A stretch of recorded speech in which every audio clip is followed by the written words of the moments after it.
Ready?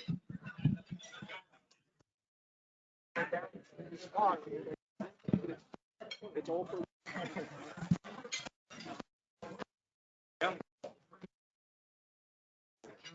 technical difficulties. Trying to figure out the audio, I think. Oh, what happened? Why?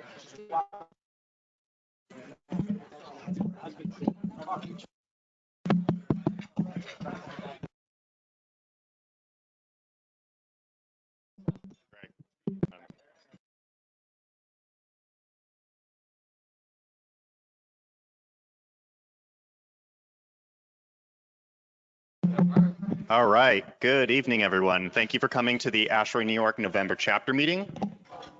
Got a couple housekeeping items to go through. If you want PDA,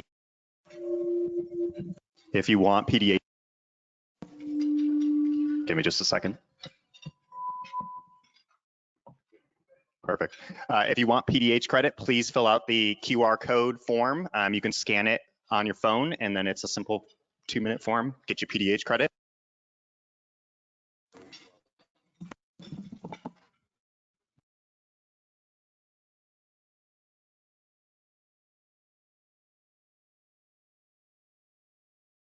Third time's the charm.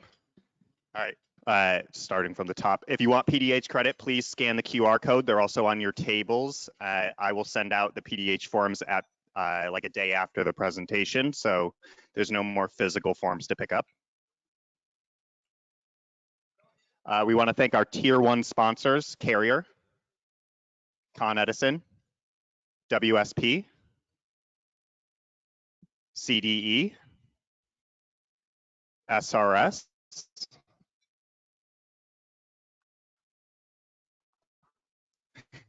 Train and the Fulcrum Group, JB&B, Johnson Controls, AKF and Siska Hennessy, Fleet.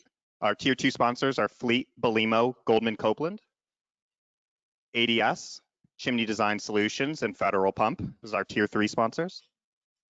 Mitsubishi Electric, National Air Filter, and Batalic.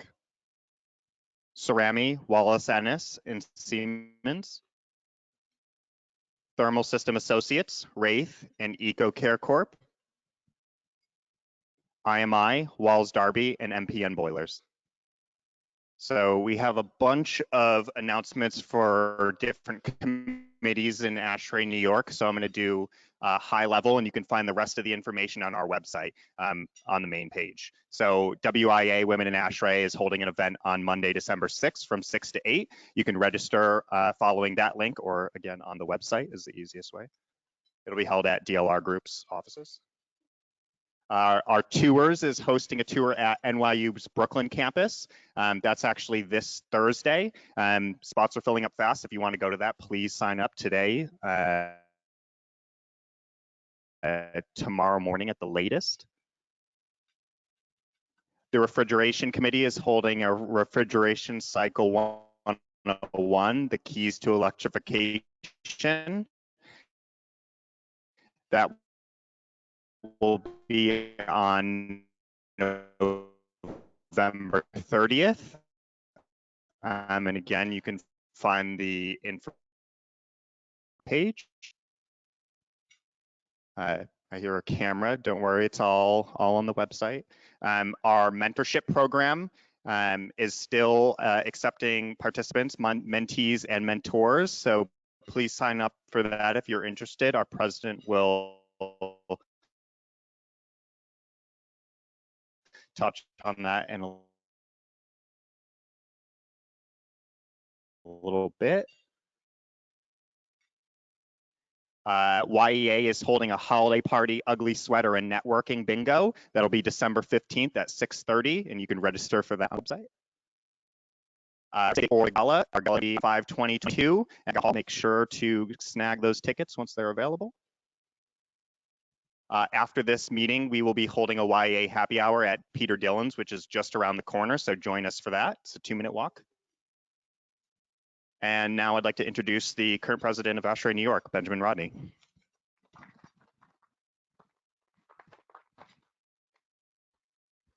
Thanks, Mike. Hey there, everybody. I just wanted to say a few words. I'll be quick, but just wanted to let everybody know how excited I am to see you here tonight. This is our third in-person chapter meeting since the start of COVID-19, and we're just delighted to see you. We strongly feel in this chapter, given our history and the knowledge of the folks here in New York, that you can get technical knowledge just about anywhere with a webinar. You can find as much content as you want, but you just simply cannot replace this ability to get together, learn from each other, network, meet others in our industry. So we really appreciate y'all being here and hope you appreciate it as well. I wanted to stress a couple things that we have coming up next year that we weren't able to put on the slides tonight. Just wanted to stress the mentorship program that's new for this year. We have about 20 people signed up already that we think that are going to be able to experience this opportunity to learn or teach others in the industry. So I think this is going to be a major focus of ours moving forward and grow. So if you are interested, please, you can talk to myself or talk to anyone on the board that's here. Would love to have you get involved with that. The Women in Ashrae event on the 6th, we wanted to stress that this is open not just to the women in our industry, but open to everyone to meet, to have a discussion, to our chairs, Ellie Plappert from JB&B, and to discuss the program that we're going to have coming up for the year and understand what people would like to see from that committee. So that's open to everybody. I'm sorry, I don't think I was on the mic close. We're also going to be bringing back the designer series in the spring. So those are online technical seminars that we're going to be hosting once per month. So look out for that. We're going to be hosting multiple tours in the spring, including Belimo offered to have us do a factory tour at their facility coming up in April. So look out for that, along with some other tours that we're going to be doing. Ryan Rothstein over here from SRS is setting up what we're calling the, what do we call it? The heat pump showdown. The heat pump showdown at Building Energy Exchange, starring numerous manufacturers, so that everybody here can learn about the different technologies and make them compete against each other to see whose is the best. But that should be really interesting, so look out for that. And then I also want to announce that our January dinner meeting, there's no December dinner meeting, but the January dinner meeting is going to be our sponsor night, where we're going to recognize all of the sponsors that we sincerely appreciate supporting Ashrae in New York. But that event is going to be the energy code, the difference between New York City and New York State. But we are honored to have attending that Gina Bokra, the Chief Sustainability Officer of the Department of Buildings here in New York, along with Emily Hoffman, the Director of Energy Code Compliance for the DOB, and John Adario, the Director of Building Standards and Codes, to talk about those differences. So that should be a fantastic event where you'll be able to question or meet some of the leaders here in New York City and New York State. And also wanted to announce that Gina will also be recognized at our gala as our 2022 Distinguished Service Award winner for the work that she's done here in our city over the past number of years, helping to drive sustainability and the decarbonization efforts. So we look forward to seeing you there, and thanks for being here tonight. Thank you, Ben.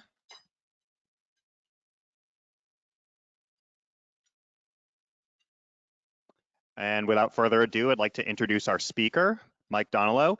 Mike began his career in 2009 designing highly efficient systems at the Durst organization. Under Mike's leadership, the Durst organization completed over 250 million in upgrades throughout the portfolio, based upon the proven success from Durst's existing portfolio, like One Bryant Park, 4 Times Square, and 1133 Avenue of the Americas. Mike began contemplating modifications to the existing infrastructure that would improve tenant satisfaction while reducing energy usage and operating costs. Mike began rethinking how to make old technology new again and joined Tecspec in 2019. Mike earned his bachelor's in electrical engineering at Manhattan College. Everyone, please give a round of applause for Mike Donnolo.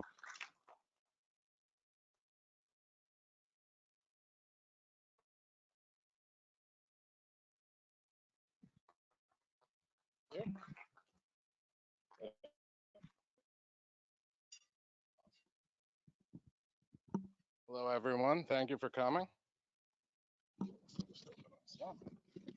So we're talking about induction units tonight. And about 15 years ago, that was when I first heard the term induction unit. I was fortunate enough to work at Durst and had some great people. I had some great people that I worked for, and I heard the term induction unit. It made no sense to me because I was at the Trade Center before, all new, fancy, shiny thing.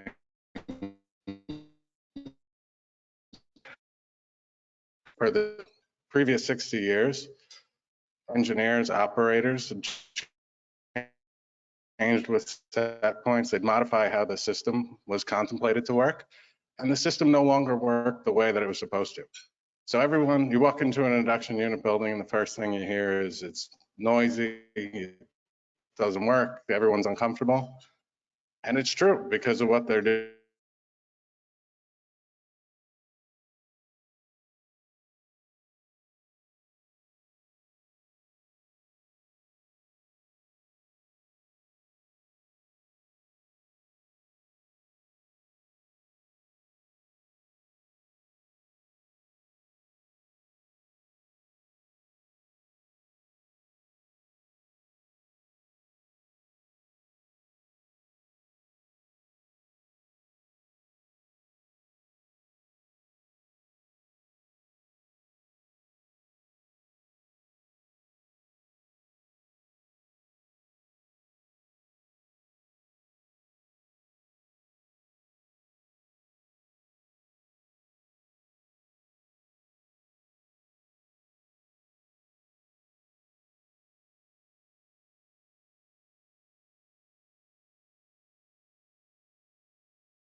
Available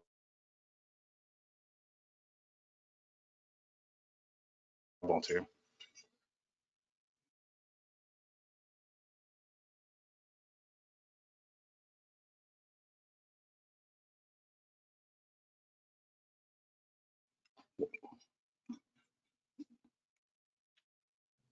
So this entire perimeter is a floor plan from 1160.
So every office and your water temperature temperature coming in so you don't condense on the coil, because they didn't want condensate trains all over the place. So they cool the primary air enough that they wring all the water out of the air, and then the water running through the coil doesn't condense. So a whole system of condensate drains and cleaning that and dealing with it is removed in the process as well. In the winter time, the way they were contemplated was you'd have very cold primary air, or relatively cold primary air, 40 degrees, something on that order, coming in. And there'd be hot water in the coil. So if you close the valve on the coil, it's essentially an air conditioner, right? You took an outside air that was 30 degrees, you preheated it up to 40, 50 degrees, and now you're cooling a space. And if the space next to that needed heating, the valve would open and you would be able to heat that space. So you could almost simultaneously, or you can simultaneously heat and cool adjacent spaces without simultaneously heating and cooling. We'll go forward. So the selection criteria. So like I said, there wasn't an ability to have controls. There were no controls to be had. So all that was in an existing system that you'll find is a control valve off the riser that goes to a pair of units. Maybe over time buildings added a control valve or two. But that was the floor. You turn that fan on to get air in any of the spaces in that zone. So there was no control of primary air. Water control was isolated to a pneumatic thermostat. And everything, of course, gets picked for design day. So traditionally, here you'll see this is right out of the 1166 original schedule. They were shooting for a capacity, which is the most important component of this whole thing. Also, this thing now at night, when you're not running the fans, you want the induction unit to act like a piece of fin tube, but they're relatively small and don't have as much coverage as a piece of fin tube. So they would elevate the water temperature, open the control valves all the way, and run 180, 190, 200 degree water you'll see on the schedule to act as a radiator at the perimeter. Nowadays, with controls and the ability to size things correctly, window replacements that have happened, understanding what the leakages are on the floor. If the units now gets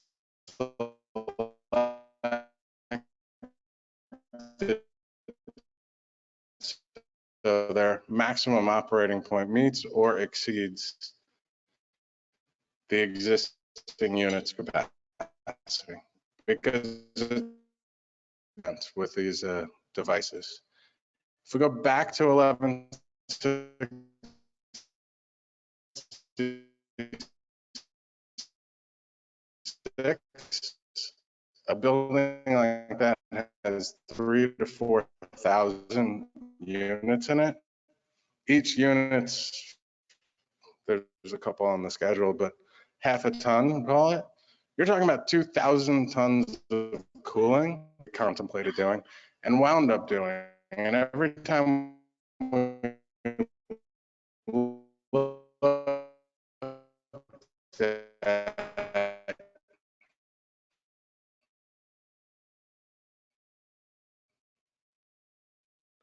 upgrading these, no, not addressable.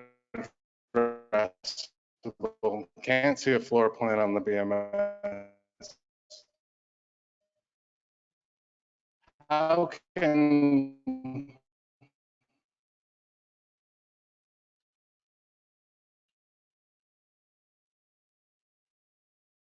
you charge 2066?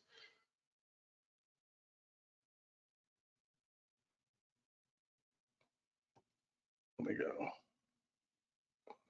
So the pros of using these units back in the day, you put 1 CFM of primary air into it, and depending where you're operating, you get 2 to 4 CFM of air coming out of it. Room air gets drafted across the coil. There's no energy usage, right? That thing's 100%. All the energy you put into the unit comes out of it some way, shape, or form. Some cases it's noise. They have very high water temps because you want the water that you're sending them to be well above the dew point of the space, which gets set by the primary temperature that you're sending.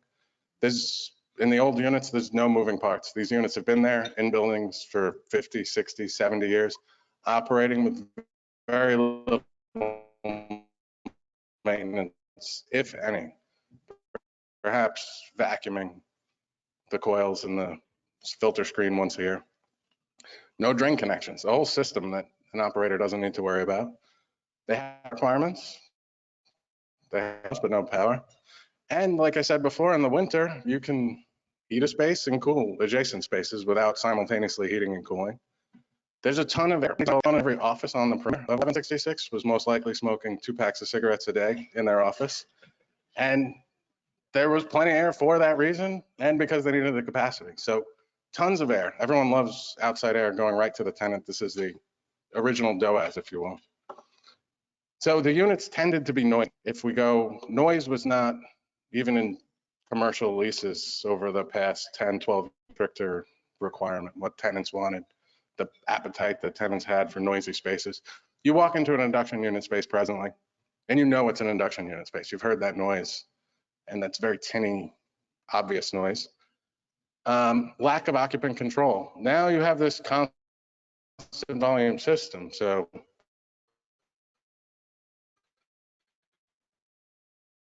if it's the summertime,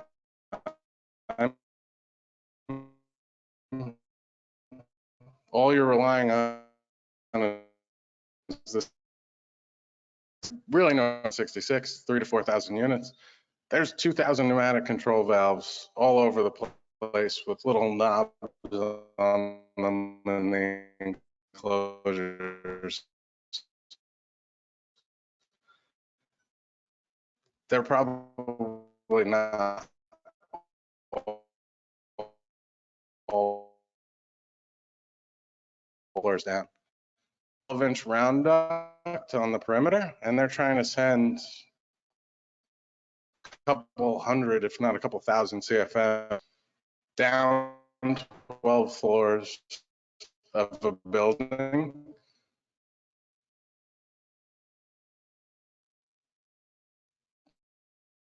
You need 10 inches of static at a fan, 8 inches of static at a fan, something like that to get to the 2 or 3 inches that you need. What also winds up happening when you're a floor away from the machine room, now you have 8 inches of static. Is a lot very difficult to deal with, and that led to the noise. Older units were made by companies that are essentially sheet metal companies. They're galvanized. They were made well for the time. Galvanized casing, foam sealed together, and plastic nuts that just kind of clipped on the casing. And they've degraded over time. At 675 3rd Avenue, a Durst building down the block from here, over the years, people tried to manage it, and the nozzles all cracked. And so the engineers actually got small wire nuts and started drilling holes that they thought were the right size and pressing them into the cracked holes just to try to make them work again. It worked for a little while, but we wound up replacing them all. And you required high pressure ductwork, the likes of which you don't install in systems today. Is this? We're not clicking.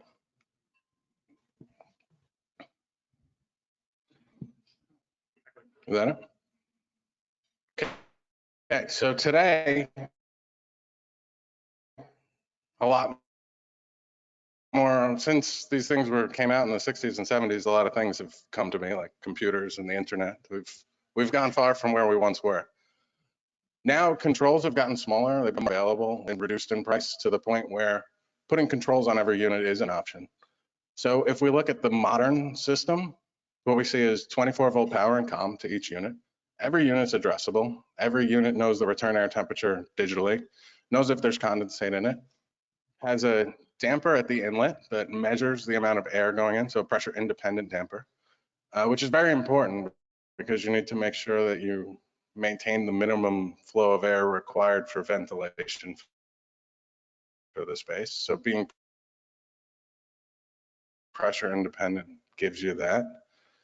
And the ability to run a sequence, run a program. Like I said, there's 2,000 tons worth of these things at 1166. And to think that they're just on is crazy. So what do you do today? And the answer is to control it.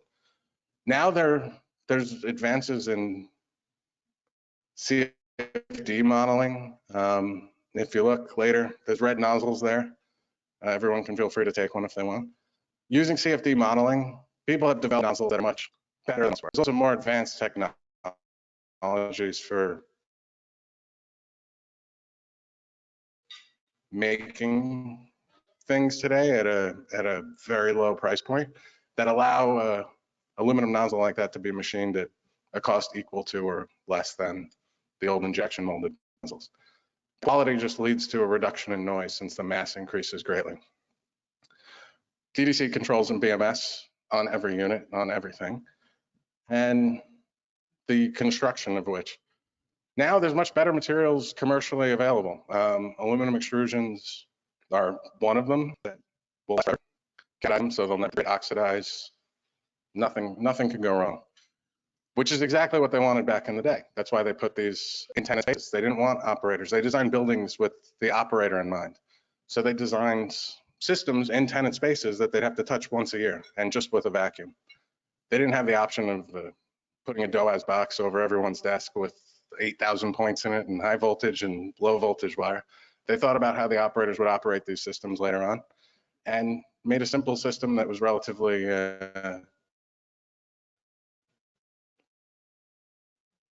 bulletproof. So on the right is an induction unit that was installed 60 years ago. On the left is what Mr. Carrier came up with 60 years ago. There's a big difference, a big disconnect over time. The 60 years didn't do any of them any good. They're corroded, they're clogged and damaged coils, which is most commonly what you'll see. They're not paired with controls. At best, you'll have a pneumatic control valve per bay. Maybe tenants added additional pneumatic control valves and reworked the piping. And the nozzles are old and relatively inefficient. They didn't have the benefit of computer-aided design CFD models to assist them with the shape of the nozzles. And they're very loud because their construction is flimsy. It's thin-walled sheet metal that they tape together and riveted and screwed. And it's leaking all over the place. So when you go to a building, that's the first thing I still hear is we hate the induction units. We don't like them. And I wouldn't like them either if I had to deal with something like the picture on the right. So how do you put modern technology into a system where there's thousands of them? This was the problem that we had at Durst when we first began doing this, because everything became a construction project where there was a controls person, there was an electrician, there was a fitter, there was an air guy. There were 4 or 5 trades that wound up having to put in the unit that was exactly the same as existed 60 years ago, and 4 or 5 contracts, 4 or 5 people, construction managers, costs on top of costs. And the question was, how can we purchase something that you could justify in 2020? So what we started doing at Durst was integrating controls, bolting controllers onto units. That's the first one of every construction project, like happens with VAVs or fan-powered boxes. And then still work in the field to happen. So what we found is the most cost-effective solution and the solution that provides the most value to the end user is to create a system that's exactly what needs to be placed in the field that just gets powered on almost like a dishwasher. Turn it away from being a construction project where there's these 5 packages, GCs, all these people involved just screwing everything up that you're trying to, all the good intentions you once had, and put in a system that out of the box you plug in, turn on, address, and can scan right into the BMS. So what you'll see nowadays is units, equipment, package units, they come with controls built in. That means many different things to many different people. But controls built in when you're talking about a quantity of units like this truly needs to get to the level where the shop drawing has the tags of each unit. The device instances and MAC addresses of each unit are coordinated with the controls contractor. This thing comes out of a box, gets installed, pressed in, brazed in, however they do it, and they turn it on. That's the most cost-effective way to integrate technology into an existing solution, especially when the number of units are so high that any other option is truly just a very expensive alternative. So now with better builds available, better quality techniques available, there is a much higher quality than it was. Of designs of aluminum, it's truly permitted the induction unit to make the step to 2020. DDC controls are a big one because it's a system that accounts for, in the 1166's case, thousands of tons of cooling, lots of heating. It needs to be integrated to the BMS with schedules. And if you have a system that big, you would never have a chiller that you just turn on, right? You'd want to continuously know how it's operating, what it's doing. So the ability to have this information available to airflow, the room temperature, where the valves are satisfied, is a big deal when you have a system that, in truth, is a large system composed of many small pieces. So local on 97 is something that, depending on the building, most buildings that these are probably using a lot of energy. If they're occupied, they'll have to pay a fine. If they're not, they'll be okay. And like I said, at 1166, it's a huge system. Anything can do, if you had a 2,000 ton system and you can make it 10% better, 20% better, you're talking about like taking machines offline or chilling machines offline during the day.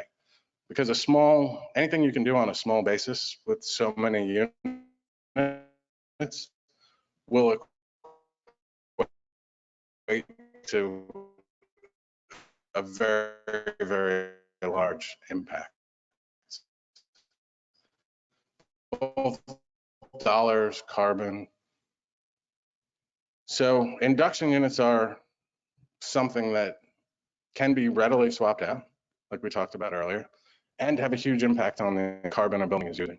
We also studied, since everyone hates these induction units, when I was at Durst, we exhaustively studied 37 different options for what to do to get rid of them. And we could never arrive at a decent conclusion. The buildings were designed so the interior is cooled by interior fans, completely separate from the perimeter fans. And there's a lot of capacity that these units have with relatively small ducts going to the floor. So besides putting floor by floor air handlers on and taking up rentable space, space that leasing people love to rent, there was really no option to remove them.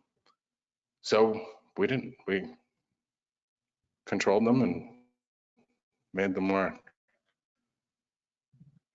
So it's high fan energy to deliver the required CFM. This is because it's a constant volume system. If every unit is using 90 CFM and there's 40 units off of a trunk going down, this little duct, you're trying to get 4,000 CFM through, which is something you would never design today. Now, variable air volume, you only need that much airflow on that design day. So for the other 3,000 operating hours a year that you're nowhere close to design day, the volume of air will decrease dramatically, and therefore the pressure drop in ducts that's getting the air will decrease, which is a huge savings. These buildings have 400, 500, 600 horsepower worth of fans on those 2 floors just to get the air to these units. The flow control valves, like we talked about, are pneumatic valves all over the place. Most likely not working,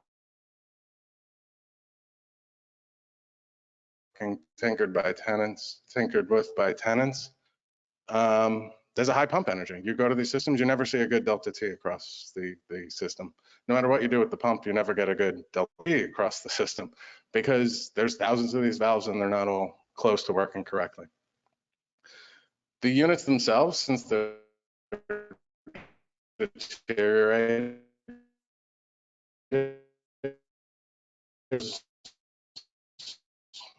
I guess, but it's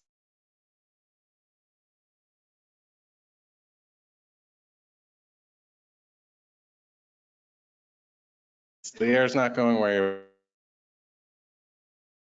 you're in that zone. You have to send air to the entire zone, 26th floor to the 2nd floor. Gets air to give overtime air to that one tenant that needs it for a floor, 2 floors, 3 floors. At 1133 Avenue of the Americas, there was a law firm that works till midnight every night, and then weekends 8 to 6, that bridged the high zone and low zone. So the entire building perimeter system needed to be turned on to accommodate outside air for a tenant that had 6 floors that just happened to bridge the zones.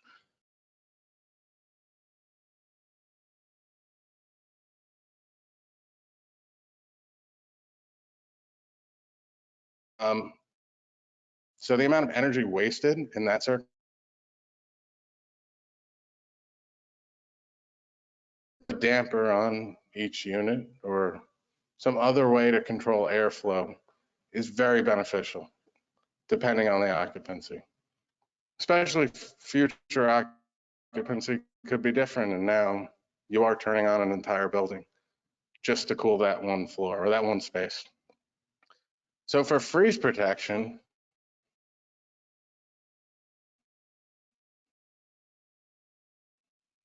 when I first heard of induction units a number of years ago, I didn't realize that if you take the air off of pneumatic valves, dump the air, the valve goes completely open. And for freeze protection, that's exactly what happens. When it would be deemed a, so the entire building for freeze protection is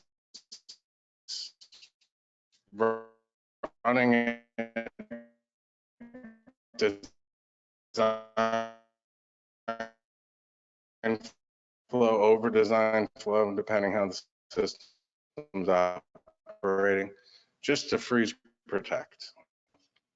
People are very, very hot in the summer. You might be saving energy, but you probably won't be doing that very long. So upgrade strategies for induction unit buildings. This is out of a One City Built to Last, a working paper that was given for the building in question, which it's referenced at the end of this presentation. Induction units were one of the primary items that they called out to be replaced to reduce the amount of carbon. For 1166, since it was a good test case, we had good data, they had a good BMS there.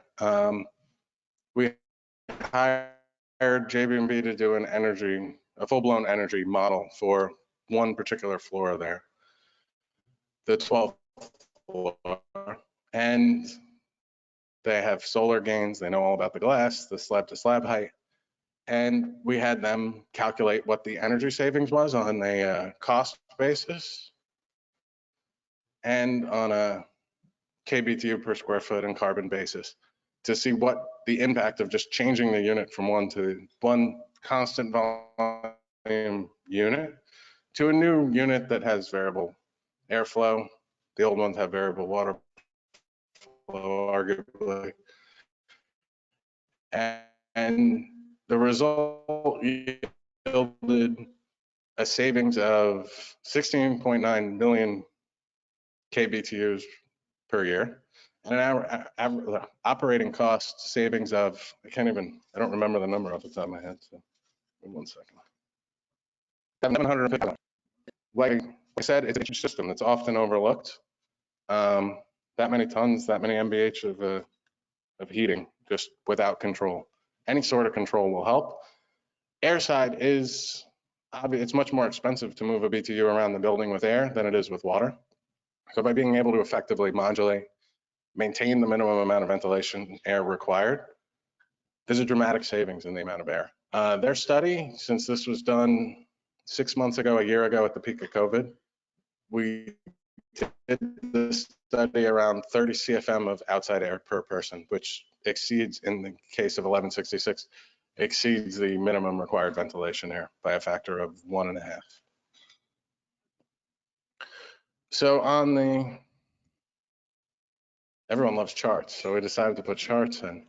On the right-hand side, we're trying to just visualize how the system operates, the new system versus the old system.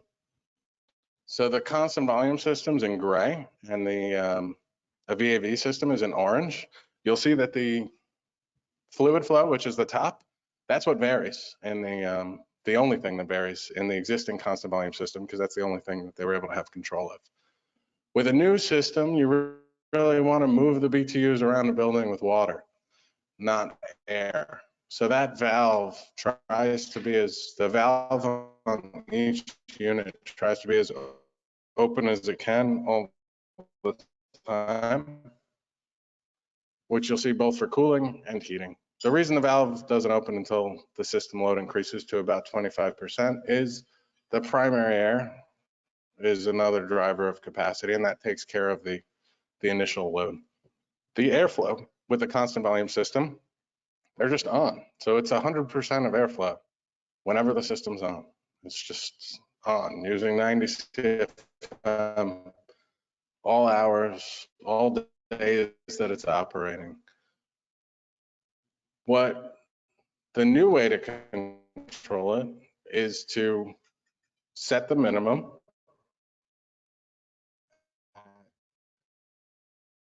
Whatever, bring some more, get some more air over the coil. You'll get more heating capacity, cooling capacity, but keep the amount of air to a minimum, since that's the primary driver of energy consumption in these systems. So JB&B did many different runs. We could give the report out of what most of the savings came from. And really VAV is the biggest one. There's also overtime air, which wasn't accounted for in the study since the occupancies of this building didn't dictate running overtime air. That's a huge energy savings, carbon savings, kBTU savings across the board. They also model demand response, because now you have this dispatchable system, if you will. You have 2,000 tons of a system that you have the ability to do stuff with that you never had before. So very successfully at Durst, we would pre-cool spaces, especially One Bryant Park. We would set all the fan-powered boxes in the building down 5 degrees before a demand response call, 2-3 hours before. The demand response call would come around. We'd set all the set points up 5 degrees from where they were originally. So we made the spaces into very small batteries, if you will. And that allowed us to truly reduce our demand. Now you have this dispatchable system that accounts for 2,000 tons of cooling. So you do have the opportunity to pre-cool spaces, let the temperatures float for the demand response window. The reason it didn't yield the energy savings cost is a lot of these buildings have steam-driven chillers. They were upgraded in the mid-90s when that was all the rage. So here the energy costs isn't accounted for because 1166 has steam-driven chillers. But if you had an electric drive building, ice storage, something like that, having a system this large that would be dispatchable for a demand response event would be invaluable. So the savings, like we said before, worked out to about $700,000. Carbon emissions dropped significantly just by changing this one unit, doing nothing else but making sure the central fans had VFDs, the pumps had VFDs. Just a tremendous amount of savings to be had with a system with so many units. There's a ton of incentives for a lot of things. It's very hard to figure out who offers them and what the milestones are. But you reduce the amount of CFM that the supply fan needs to send to a space for 3,000 of the operating hours that aren't even close to a design day or design hour. Dramatically reduce the amount of pumping energy overall, since now you're controlling the actual flow. And there's incentives from Con Ed and NYC to smart valves, BMS optimization. We have the ability to put occupancy sensing controls, which is another big one, where Heating, you'd bump the set point down 5 degrees, and cooling 5 degrees based on our sensor signal. And since these units have such a capacity available, we don't notice that tenants realize that the space was lowered 5 degrees because the pickup is almost immediate, especially in heating. There's just a ton of capacity. And demand control ventilation is now possible because now you're metering what most likely is a majority outside air, if not all outside air, directly to where the breathing zone that people are in. And the ability to do demand control ventilation now exists, which there's also big incentives for. So just to go over what we talked about, there's a dramatic energy reduction, complete individual control, which is big, especially when you have 3,000 or 4,000 units or something. You improve the occupant comfort. If you sit in a building by the screen, they have where they get their hot and cold calls in, guaranteed 50 to 75% of them in an induction unit building have to do with hot and cold calls at the perimeter, since neighbors and offices fight all the time about which temperature is correct, and the complete lack of control, and a significant noise reduction from the better construction, the better modeling of nozzles, just generally speaking, everything has come a long way from where it was. And that's it. Any questions? Yes.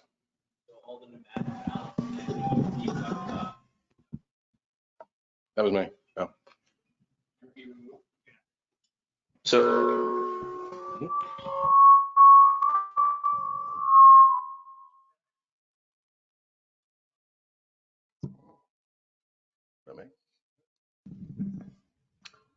So all of your pneumatic valves connecting to induction units would be removed when you remove them. Correct. Rip them out completely. Get rid of them. New valves have pressure independent characteristics. A lot of buildings this vintage have reverse return systems because that was customary at the time. But you can also set different flows with a pressure independent valve for heating, for cooling, based on what temperature waters you have. Perhaps you want to do some heat recovery, use very low temperature water to heat, and you want the flow in heating to be greater than the flow was in cooling. You now have the opportunity to do that, controlled with just a bunch of points, visual on the BMS. So yeah, the pneumatic at their time.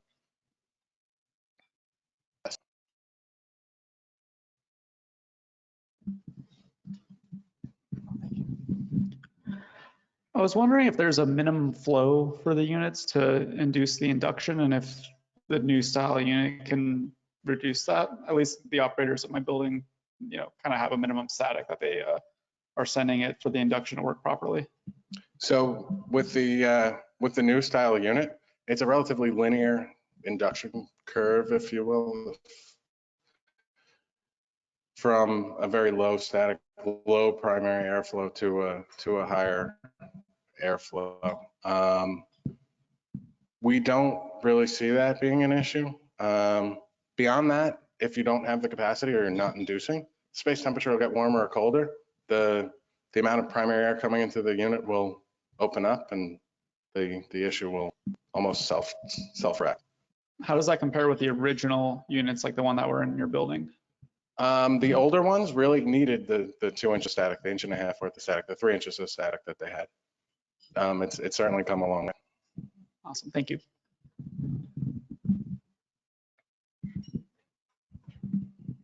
So kind of a two-part question, mostly on the water side.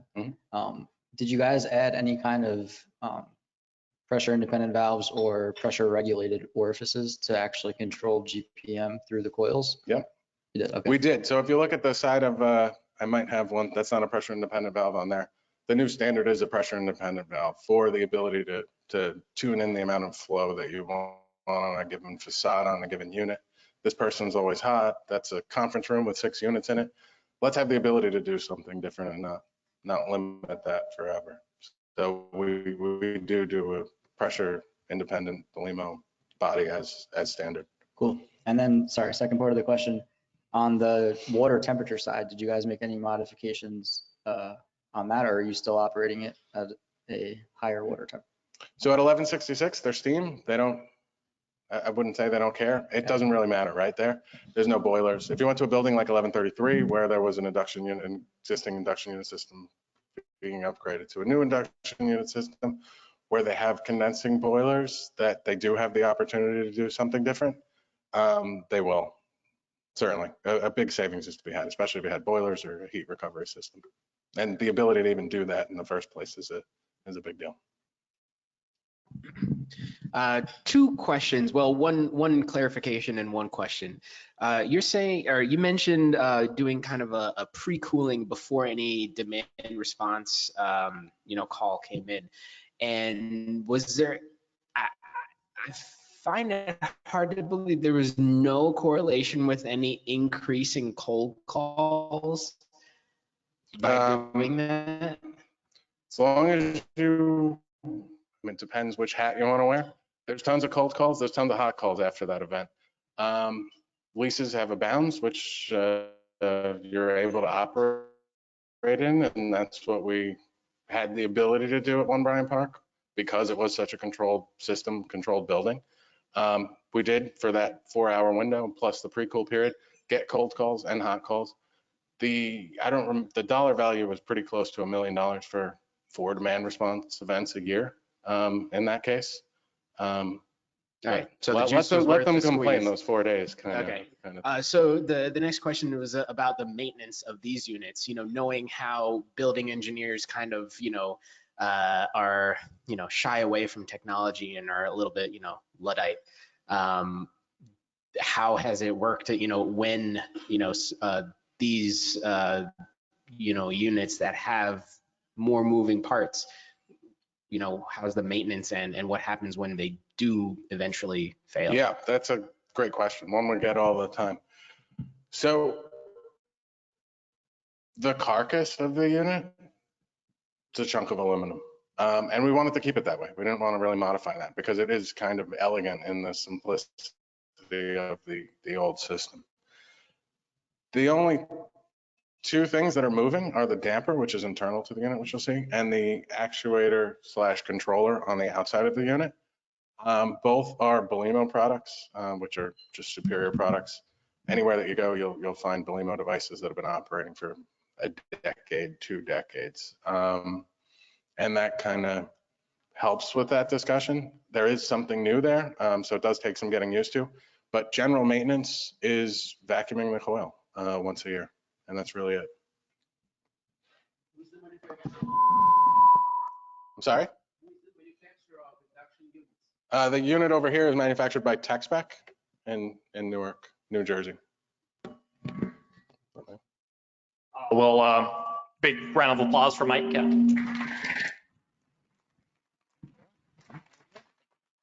If there are any other follow-up questions, Mike, are you coming to the happy hour? Sure. Afterwards? Okay, so everybody, Luke, raise your hand, Luke. We'll be taking it to Peter Dillon's afterwards, 2 blocks, down that way. So if you are looking for your PDH credits, use the QR code on your table. And if you don't mind filling out the evaluation forms for Mike's presentation, that'd be really helpful for Ashrae in New York. So have a good night. Thank you all for coming again. And, we'll see you next year, I guess. I've been making a point to make sure that our membership knows some of the people that have been putting a lot of time and effort in as volunteers here for our Board of Governors for the chapter. So I just wanted to recognize and thank Ryan Ross, over here for helping us put this presentation together. He joined the board last year, so I want to recognize his efforts. So thank you. Right,